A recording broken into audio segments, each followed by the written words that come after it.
Get it, there are warnings. Labour's water industry plans will cost £90 billion. An extortionate sum of £90 billion would be required to nationalise the industry, adding a total of 5% to the national debt. The Social Market Foundation SMF used the turnover, assets and valuations of 19 water firms to calculate how much the socialist policy would cost the country. SMF chief economist Scott Corfe said, "There is no free lunch on offer here, however. It was done. Nationalising the water industry would impose significant costs on the state and thus taxpayers. Those costs could be paid up front or they could be felt in the wider economy. The £90 billion cost would be more than double the budget currently given to the Ministry of Defence, £40 billion, as well as higher than the money given to the Department of Education, £86 billion.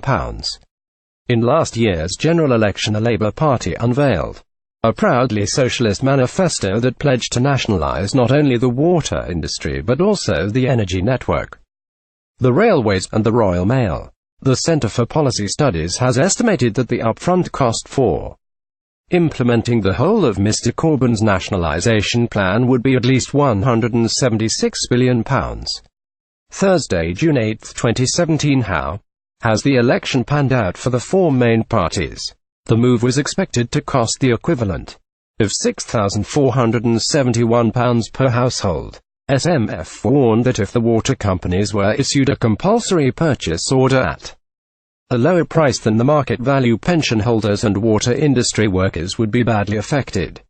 The Labour Party has rejected the independent findings. A spokesman for the party said, "We do not recognise these assumptions." This is a report by a right-wing think tank led by the former political editor of The Telegraph and commissioned on behalf of the water industry. Labour has been clear that as established by legal precedent, it will be Parliament that decides the price to compensate shareholders with returns significantly higher than bond yields. The taxpayer will be better off following the return of water to public ownership.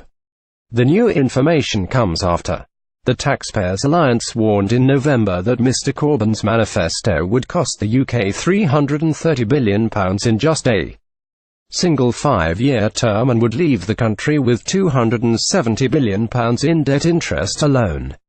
Get it, total cost of the Labour manifesto to the UK economy was calculated at £330 billion when Gordon Brown stood down as Prime Minister.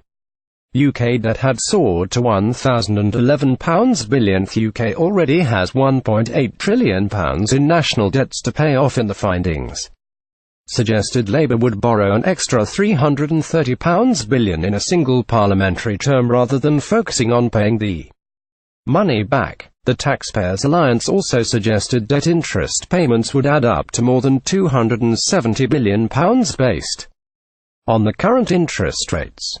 Under the rule of the last Labour government, the party oversaw the worst economic recession in almost 80 years.